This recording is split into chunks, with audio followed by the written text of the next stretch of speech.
Hello friends, मैं सोनी शर्मा आप सभी का स्वागत करती हूं अपने यूट्यूब चैनल पर। देखिए, जैसा कि आप सभी को पता है कि दिल्ली के प्राइवेट स्कूल में EWS, DG और CWSN कैटेगरी के फॉर्म भरे जा रहे हैं और इस फॉर्म को भरने की लास्ट डेट 25 फरवरी 2023 है। लेकिन आप में से बहुत से ऐसे पेरेंट्स हैं जो मेरे चैनल पर जुड़े हैं और उन्होंने अभी तक फॉर्म नहीं भरा है।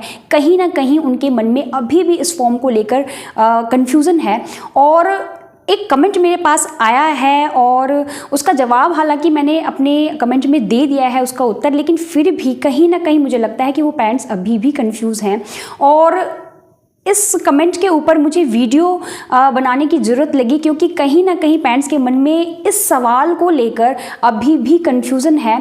जैसा कि आप सभी को पता है कि ये जो फॉर्म है EWS DG कैटेगरी के दो कैटेगरी में भरे जा रहे हैं, जैसा कि नाम से पता चल रहा है EWS और DG।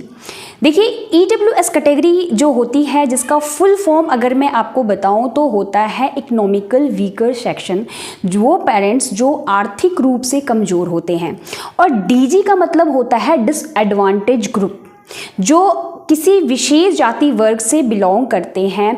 वो पेरेंट्स जो किसी रीज़न की वजह से, जाति की वजह से या किसी और रीज़न की वजह से समाज में समान अधिकार नहीं पा पाते हैं। तो दो कैटेगरी में फॉर्म भरे जाते हैं, जो आर्थिक रूप से कमज़ोर होते हैं जिसे EWS कहते हैं। EWS कैटेगरी आर्थिक रूप से कमज़ोर का मतलब उनकी जो इनकम है वो बिल्कुल फिक्स की गई है कि कितनी होनी चाहिए साल की दिल्ली के प्राइवेट स्कूल में भरने के लिए। वो है जो परिवार है उसमें मम्मी पापा या और भी कोई फैमिली मेम्बर है, उन सभी की इनकम को लगाकर उस परिवार की जिसके बच्चे का फॉर्म भरा जा रहा है, उस परिवार की जो इनकम है साल की 1 लाख रुपए या उससे कम होनी चाहिए, और उन्हीं बच्चों के लिए ये फॉर्म बना हुआ है। दूसरा है DG कैटेगरी। देखिए, EWS कैटेगरी बिल्कुल अलग है, इसमें आर्थिक जो स्थिति है वो पेरेंट्स की देखी जा रही है, और DG कैटेगरी ये बिल्कुल अलग है। इसमें आपको क्या लगाना होता है, कास्ट सर्टिफिकेट। और कास्ट सर्टिफिकेट देखिए इसलिए लगाया जाता है, जैसा कि आप सभी को पता है कि हमारे समाज में पहले, अब तो वो भेदभाव बिल्कुल ही मुझे लगता है ख़त्म हो चुका है, लेकिन पहले के टाइम में जैसा कि आप सभी को पता है कि जाति वर्ग को लेकर बहुत ही भेदभाव किया जाता था, और कुछ ऐसी जातियां थी समाज में जिसको समानता का अधिकार नहीं मिला हुआ था। लेकिन आप सभी को पता है कि हमारे जो संविधान के रचयिता हैं डॉक्टर भीमराव अंबेडकर जी, उन्होंने एक जो संविधान है उसकी रचना की थी और उसमें हमारे मौलिक अधिकारों का वर्णन किया है और हमारे क्या क्या मौलिक अधिकार हैं उसके बारे में बताया है। तो उन मौलिक अधिकार में से एक जो हमारा मौलिक अधिकार है वो जाति विशेष को लेकर, मतलब किसी भी जाति से भेदभाव ना करना, सभी जाति के लोग उनको समानता का अधिकार देना, ये हमारे मौलिक अधिकार में है। और इसी को ध्यान में रखते हुए 2019 में एक जो एक्ट है वो पास हुआ था, वो था RTE एक्ट, जिसे राइट टू एजुकेशन का नाम दिया गया था।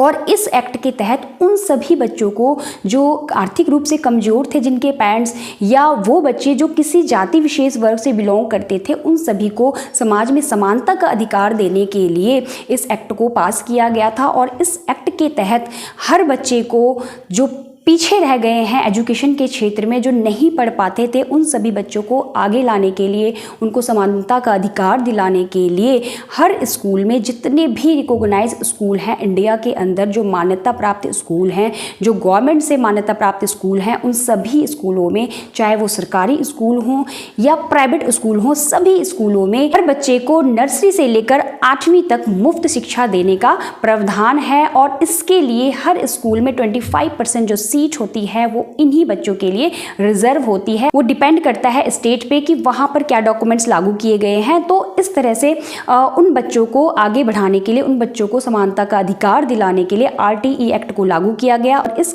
एक्ट के तहत उन बच्चों को 8वीं क्लास तक बिल्कुल मुफ्त शिक्षा दी जाती है। और वो पेरेंट्स का सवाल मेरे पास आया था कि मैम, हम EWS कैटेगरी से बिलोंग करते हैं और हम राशन कार्ड लगा रहे हैं, तो क्या हम अपनी इनकम कितनी शो करें।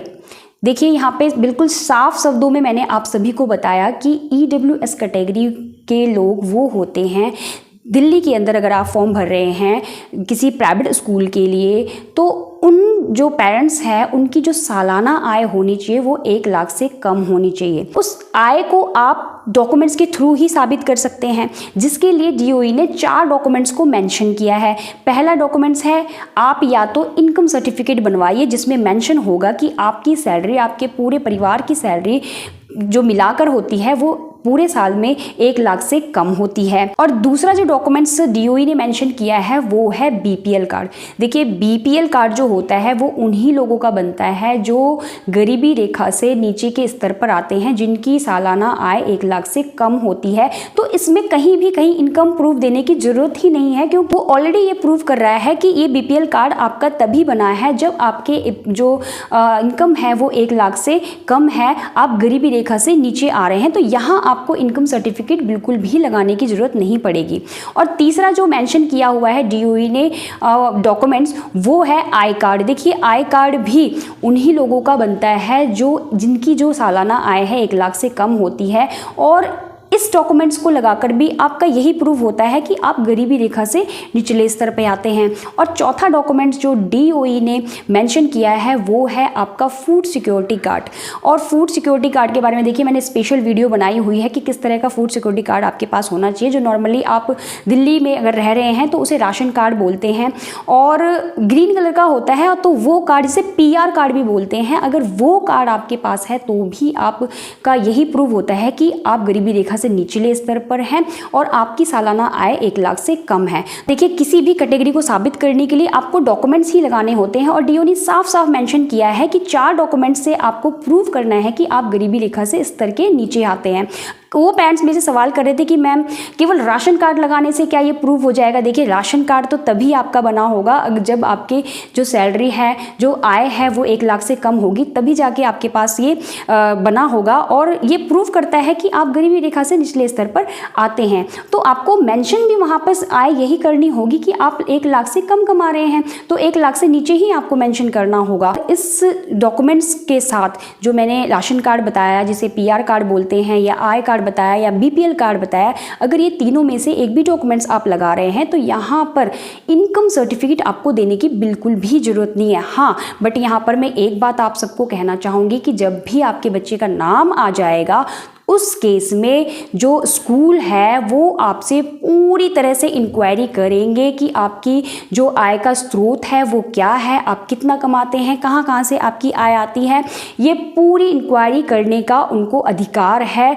तो आप अगर डिज़र्व करते हैं इस फॉर्म को भरने के लिए, अगर आप वाकई में ईडब्ल्यूएस कैटेगरी के अंदर आते हैं, तभी आप ये जो प्रूव है लगाकर फॉर्म भरिएगा। अदरवाइज कोई फ़ायदा नहीं है, क्योंकि इनकम सर्टिफिकेट बेशक ना लगे, स्कूल वाले आपके आय के सोर्सेज की जो डिटेल है वो मांग सकते हैं। तो ये आपको खुद से देखना है, खुद से सोचना है कि आपके पास क्या डॉक्यूमेंट्स हैं, सही डॉक्यूमेंट्स हैं या नहीं हैं। तो बहुत ही इम्पोर्टेंट ये क्वेश्चन था, और कहीं ना कहीं पेरेंट्स को इसके लिए कन्फ्यूज़न भी था, और मुझे लगता है कि जो मैंने उसका जवाब दिया था उसको वो थोड़ा अलग वे में लेके चले गए। तो उसी को क्लियर करने के लिए मैंने ये वीडियो बनाई है, और मैं उम्मीद करती हूँ कि इस वीडियो को देखने के बाद उनका जो सवाल होगा, जो कन्फ्यूज़न होगा, वो दूर हो गया होगा। और फिर भी अगर आपको लगता है कहीं ना कहीं आप अभी भी कंफ्यूज हैं इस फॉर्म को भरने को लेकर, तो देखिए, हेल्पलाइन नंबर है डीओई का। डीओई ने खुद अपने जो सर्कुलर है उसमें मेंशन किया है, 2 हेल्पलाइन नंबर है। उसके ऊपर मैंने वीडियो भी बनाई हुई है, आप उस वीडियो को देखिए, डीओई के सर्कुलर को देख सकते हैं। वहाँ पर जो हेल्पलाइन नंबर मेंशन किया हुआ है उस पर आप कॉल करके अपनी जितनी भी समस्या है उसे पूछ सकते हैं, और वहाँ से आपको बिल्कुल सटीक और सही जवाब मिलेगा। तो इन्हीं शब्दों के साथ आज की वीडियो में इतना ही। और अगर आप मेरे चैनल पर नए हैं और चैनल को सब्सक्राइब नहीं किया है तो प्लीज़ चैनल को सब्सक्राइब ज़रूर कर दीजिएगा, और इस वीडियो को शेयर करना बिल्कुल भी मत भूलिएगा, क्योंकि आपकी एक छोटी सी जानकारी किसी का पूरा जीवन बदल सकती है। Thank you so much. मिलते हैं अपने नेक्स्ट वीडियो में।